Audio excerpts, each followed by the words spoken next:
In this video, I'll be showing you how to make rolling end credits in CapCut. It's a very simple method, so if you find this video helpful, be sure to drop a like and subscribe.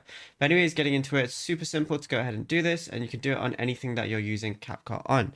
So as you can see, I have my CapCut open, but you can do it on iPhone, Android, Samsung, anything like that, or PC as well. Open up any project you want, and all you want to do is after you have your project open, like I have this open right now, you want to go to the very end. So I'm going to delete anything, and you're going to see add ending as one of the options. So what you want to do is go ahead and click on that, and then you're going to see right here you can tap to edit text or anything.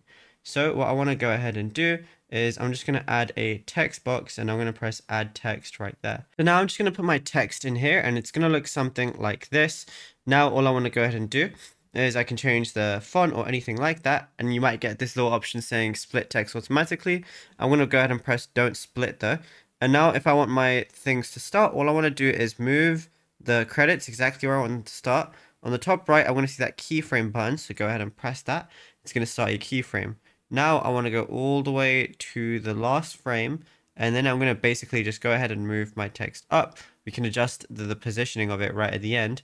But now all you want to do is have it right at the end, finished like that, and it's going to automatically put a keyframe. Now, as you can see, if I play it, it's doing the credits, but obviously right now they're really fast.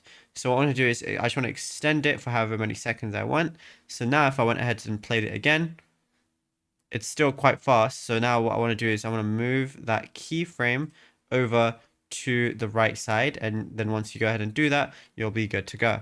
Now if you found this video helpful, drop a like and subscribe.